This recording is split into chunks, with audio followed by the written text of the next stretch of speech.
Good morning and welcome back to my channel. চলে এসেছি একটা নতুন ব্লগে। একদম বেশ লালপরি টাইপসের সেজেছি। তো আজকে যেহেতু অষ্টমী, তোমাদের সকলকে আগে জানিয়ে নিও অষ্টমীর শুভেচ্ছা এবং অভিনন্দন। সকলের দুর্গাপুজো ভীষণ ভালো কাটুক। কালকে ভিডিওটা টু বি কন্টিনিউ করে ছেড়ে দিয়েছিলাম, কারণ বিশ্বাস করো রাত্রি 2:30টার সময় কালকে ফিরেছি এবং সেই যে শুয়েছি মানে আর জানি না, যে সকাল 10টার সময় 7টায় উঠে চোখে মানে বন্ধ করে অধিজিৎদেরকে জাস্ট চাটা করে দিয়ে ওদেরকে তাড়াতাড়ি করে বার করে দিয়ে আমি আর মা দেদার একটা ঘুম দিয়েছি। জানি না মা কতক্ষণ ঘুমিয়েছে, আমি ঘুমিয়েছি। আর আজকে হলো অষ্টমীর লুক দেখতে পাচ্ছ। এই যে শাড়িটা মা পরেছে, এই শাড়িটা মোমদের বিয়েতে আমাকে দিয়েছে। দেখো খুব সুন্দর সিল্কের ওপর একটা শাড়ি, এবং মাকে দিয়ে ভাঙিয়েছি, কারণ এবছর পুজো যেহেতু আমার শরীর খারাপ ছিল মা কিচ্ছু কেনেনি। আমিও একটা শাড়ি পরেছি, মানে আগেরই ছিল, এটা পুরনো মানে নতুন কেনা নয়। তো যাই হোক সেজেছি। আর দেখতেই পাচ্ছ মোমের বিয়েতে যে সেটটা কিনেছিলাম সেটা পরেছি। একটু লাল লাল সেজেছি, হাতে একটুখানি শাখা পলা এবং একটা কঙ্কন ছিল, মানে আর্টিফিশিয়াল কঙ্কন। তো সেগুলো তা তো বলতে পারবো না, সেগুলো পরেছি এবং শুধু রিক্সার জন্য অপেক্ষায় বসে আছি। রিক্সা আসবে, আমরা বেরোবো এবং অষ্টমীর অঞ্জলি দেবো। আজকে সেরকম কোনো প্রিপারেশন নেই, অষ্টমীর অঞ্জলি দেবো। আজকে নিরামিষ খেতে হয়। মা আজকে করবে হলো পোলাও, আর আমি করবো আলু ফুলকপি পনির দিয়ে তরকারি, সেগুলো তোমাদের দেখাবো। ঠাকুর দেখার কোনো প্রোগ্রাম নেই, কারণ অধিজিৎরা আজকে সকালবেলা গেছে 7:30টার সময়। ফিরতে ফিরতে ওদের সন্ধ্যা হয়ে যায়, মানে ওরা সন্ধ্যা আরতি সেরে একবার 9টায় ফিরবে। তো আজকে বলছে কোনো রকম প্রোগ্রাম রাখতে না। আর আমরাও খুব টায়ার্ড, ষষ্ঠী সপ্তমী দেখে আমরা সত্যি খুব টায়ার্ড, যাওয়ার মতো মানে অবস্থাতে আমরা নেই। তো সেই জন্য যাবো না, পায়ের যন্ত্রণা। কালকে খুব বেশি ঠাকুর দেখিনি, 5-6টা ঠাকুর দেখেছি। সব কটা তোমাদের সঙ্গে শেয়ার করতে পারিনি, কারণ কিছু ঠাকুর ওপেন প্যান্ডেল ছিল, সুন্দর একটা মেট্রো রেলের মতো করেছিল, বেশ ভালো। ওটা তোমাদের সঙ্গে শেয়ার করা হয়নি, কারণ ওটা অটোতে বসেই দেখতে দেখতে চলে গেছে। ওরকম সিস্টেম করা ছিল, মানে জাস্ট বাইরে থেকে দেখেই চলে যেতে পারবে। আর আয়ুষও চলে এসছে, দেখায় ও এই যে তাকাও না আমার দিকে, তাকাও।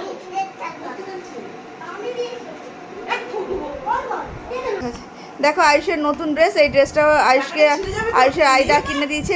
ছিঁড়ে গেলে আর চিপস দেবে না কেউ। দিদা কিনে দিয়েছে লাল সাদা পাঞ্জাবি, তো আমাদের কালিও ভরিয়ে নিয়ে এসছে। দেখো পাঞ্জাবির গায়ে, দেখো দেখি তাকাও, এটা হাসি করো। এ বলো, অপেক্ষা করছি রিক্সা আসলে আমরা বেরোবো। তো দেখতে পাচ্ছ ফাইনাল লুকটা তোমাদেরকে একবার আয়নায় দেখো।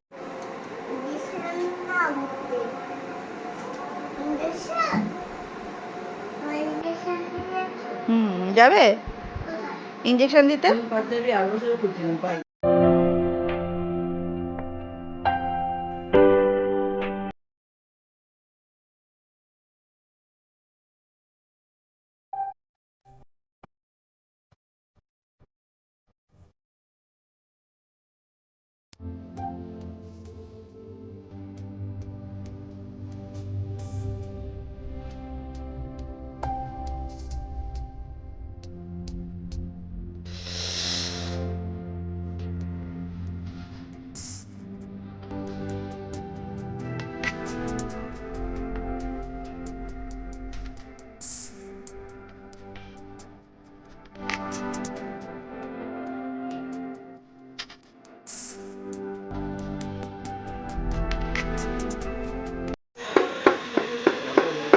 আচ্ছা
कार्तिकेयाय नमः। ओम कार्तिकेय महाभागतत्वतत्वनिषूदन प्रणतहं महाबाहो नमस्ते शिखिपा। ওম বিপান জন্ম পানিঞ্চ ছন্দশ্চ সুষ্টং তথা সুলভিন্ন তনুম শ্যাম রক্তাচ্ছল মহিষাসুর। আমরা চলে এসেছি অঞ্জলি দিয়ে। দেখতেই পাচ্ছ এই নাইটিটা নতুন নতুন বলতে মা আমাকে একটা কিনে দিয়েছে। মাসি যেটা দিয়েছিল সেটা কালকে পরেছি, আজকে মা দিয়েছে। এটা দেখো স্কাই ব্লু কালারের, মানে অনেকগুলো কিনেছে। মা নিজেও একটা পরেছে নতুন নাইটি। দেখো কপালে টিপ দিয়েছে, দেখো ঠাকুরমশাইয়ের ছিঁড়ি দেখো ফেরন করে টিপ দিয়েছে কপালে। তো অঞ্জলি হয়ে গেছে। এখন আমরা মা আর আমি, সৌরভ আর অধিজিৎ আসবে না, মা আমি আয়ুষ। মা আয়ুষে তো ভাত করতেই হবে। আজকে আমি আয়ুষ মা খাবো হলো লুচি তরকারি। লুচি আয়ুষ খাবে না, আয়ুষের জন্য চাল ডাল দিয়ে একটু ভাত করে দেবো। আর লুচি আর তরকারি হবে আমাদের জন্য। আর রাত্রিবেলা হবে পোলাও। আমি দিচ্ছি, রাত্রিবেলা হবে পোলাও আর আলু ফুলকপি দিয়ে পনিরের তরকারি। তো চলো, মা এদিকে পুজো করছে, মায়ের নতুন আইডিটাও দেখিয়ে দিই। আর পুজোতে সব ঠাকুরকে এখন নতুন জামা কাপড় পরানো হবে। সকালে ঘুমিয়ে পড়েছিলাম বলে পুজো দিয়ে যেতে পারিনি। এখন মা ধীরে সুস্থে পুজো দেবে, আমি একটু কিছু খেয়ে তারপরে যাবো হলো কাজে। হ্যাঁ,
তুলে গেছে।